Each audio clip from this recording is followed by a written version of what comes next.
મિત્રો, પાવાગઢની પવિત્ર ભૂમિ પર બે એવા અજોડ ચોર હતા જેમણે શક્તિશાળી સુલતાનના રાજ્યને પણ પડકાર્યો હતો. તેમણે તો મોહમ્મદ શાહ બેગડાના આખા રાજ્યને લૂંટી નાખ્યું, છતાંય આજ સુધી કોઈ તેમને પકડી શક્યું નહીં.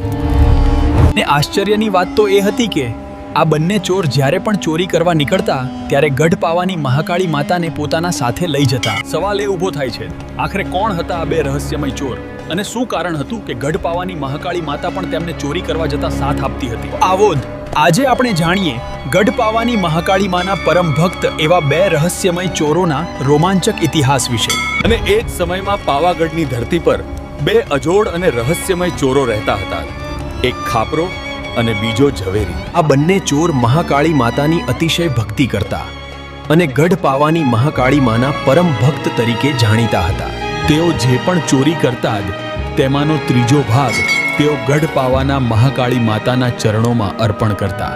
અને મહાકાળી માતાના આશીર્વાદના જોરે આ બંને ચોર પાવાગઢમાં એક પછી એક અનેક ચોરીઓ કરતા રહેતા. ને એવું કહેવાય છે કે મહાકાળી માતા પણ તેમને સાથ આપતી હતી, કારણ કે તેમની ભક્તિ અખંડ અને સચ્ચી હતી. કારણ કે ખાપરો અને ઝવેરી જે ચોરી કરીને લાવતા તેમાંનો થોડો ભાગ તેઓ ગરીબ અને જરૂરિયાતમંદ લોકોને પણ આપી દેતા અને તેઓ જરૂરિયાતમંદ લોકોની સેવા પણ કરતા. પરંતુ સમય જતાં એક દિવસ ખાપરા અને ઝવેરીએ વિચાર કર્યો કે ક્યાં સુધી આવી નાની નાની ચોરીઓ કરતા રહીશું? ત્યારે બંનેએ નક્કી કર્યું, હવે એક મોટું કામ કરીએ, ચાલો મોહમ્મદ શાહ બેગડાના રાજ્યમાં જ ચોરી કરવા જઈએ. અને આ વિચાર સાથે બંને મહાકાળી માતાના મઢે આશીર્વાદ લેવા પહોંચ્યા અને માતાના ચરણોમાં માથું ઝુકાવી તેઓ પ્રાર્થના કરવા લાગ્યા, હે ગઢ પાવાની કાળકા માં, જો આજે તમે આરી રજા હોય તો અમે મોહમ્મદ શાહ બેગડાના રાજ્યમાં ચોરી કરવા જવા માંગીએ છીએ.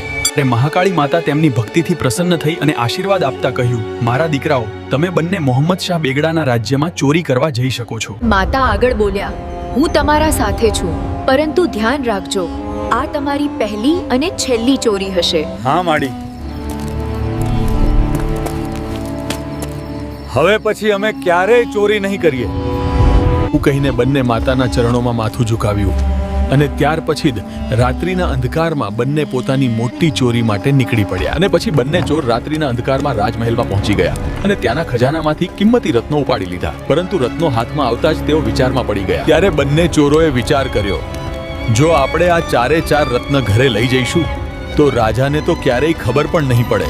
ત્યારે બંનેએ ચાલાકીથી વિચાર કર્યો, ચાલો એક રત્ન પાછું જ મૂકી દઈએ અને 3 રત્ન સાથે લઈ જઈએ. ત્યારે બંનેએ વિચાર કર્યો, આ રીતે તો બેગડાને પણ ખબર પડશે કે સામેના ચોર પણ ઓછા માથા ભારે નથી. અને આમ રાત્રિના ઘોર અંધકારમાં ચોરી પૂર્ણ કરીને બંને ચોર 3 કિંમતી રત્ન લઈને ત્યાંથી ચૂપચાપ નીકળી ગયા. અને આમ 3 કિંમતી રત્ન લઈને બંને ચોર સુરક્ષિત રીતે પોતાના ઘરે પાછા આવી ગયા. વાતોમાં અને વિચારમાં રાત ક્યારે વીતી ગઈ તે ખબર જ ન પડી અને થોડી જ વારમાં સવાર થઈ ગઈ. અને ત્યાં બીજી તરફ બેગડાના રાજ્યમાં સવાર પડતા જ હાહાકાર મચી ગયો. મહેલમાં બૂમો પડવા લાગ્યો, ચોરી થઈ ગઈ, ચોરી થઈ ગઈ.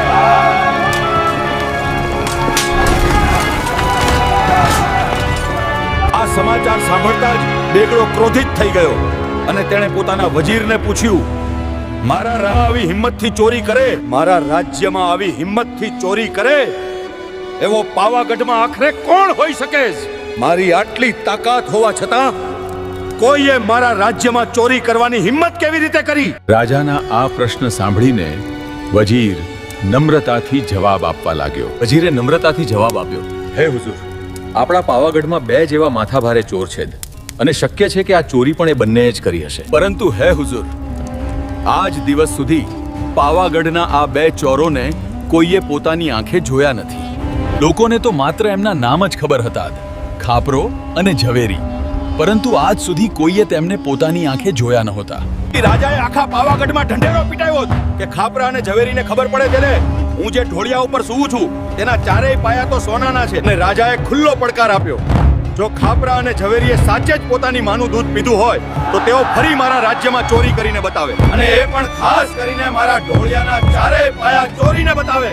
આ પડકારની વાત ખાપરા અને ઝવેરી સુધી પણ પહોંચી ગઈ. આ પડકાર સાંભળતા જ બંને ચોરો તરત જ પાછા મહાકાળી માતાના મઢે પહોંચ્યા અને માતાના ચરણોમાં નમન કરીને પોતાની વાત રજૂ કરી. હે માડી, અમે તો પહેલેથી જ 3 કિંમતી રત્ન ચોરીને લાવ્યા છીએ અને એટલું ધન છે કે અમારી 7 પેઢીઓ ખાય તો પણ ખૂટે એમ નથી. હે માં, હવે મોહમ્મદ શાહ બેગડાએ અમને ખુલ્લો લલકાર કર્યો છે ને હે માડી, જો તારી રજા હોય તો અમે મોહમ્મદ શાહ બેગડાના ઢોળિયાના સોનાના 4 પાયા ચોરીને લાવવા માંગીએ છીએ.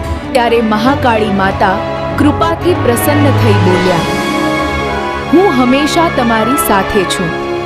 જો હું તમને મોહમ્મદ શાહ બેગડાના હાથમાં આવવા દઉં તો હું ગઢ પાવાની કાળકા નહીં કહેવાઉં. મારું વચન ક્યારેય કંઈ ખોટું નથી પડતું. ને પછી ખાપરો અને ઝવેરી મહાકાળી માતાના આશીર્વાદ સાથે મોહમ્મદ શાહ બેગડાના રાજ્યમાં ઉતરી પડ્યા.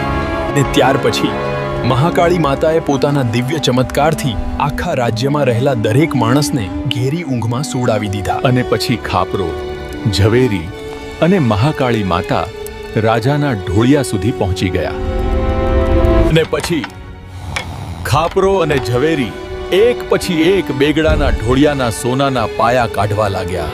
ને એની જગ્યાએ તેઓ ખૂબ જ સાવધાનીથી લાકડાના પાયા મૂકી રહ્યા હતા. અને આમ કરતા કરતા બેગડાનો આખો ઢોળિયો બદલાઈ રહ્યો હતો. અને અંતે તેમણે ખાટલાના 4 સોનાના પાયા ચોરી લીધા અને એની જગ્યાએ લાકડાના પાયા મજબૂતીથી ફિટ કરી દીધા. અને પછીંડે રાતોરાત બંને ચોર સોનાના પાયા લઈને સુરક્ષિત રીતે પોતાના ઘરે પાછા આવી ગયા. અને આમ કરતા કરતા દિવસ ઉગ્યો અને રાજા ઊંઘમાંથી જાગીને પોતાના ખાટલામાં નીચે નજર કરે છે. ને જ્યારે રાજા નીચે નજર કરે છે ત્યારે સોનાના પાયાની જગ્યાએ લાકડાના ટેકા મૂકેલા જોઈને તે ચોંકી જાય છે. રાજા મનમાં વિચાર કરે છે, આ બંને ચોર તો ખરેખર બહુ માથાભારે છે. હવે મને આ બંનેને પોતાની આંખે જોવાનું જ પડશે. અને પછી મોહમ્મદ શાહ બેગડાએ ફરી એક વખત આખા રાજ્યમાં ઢંઢેરો પીટાયો.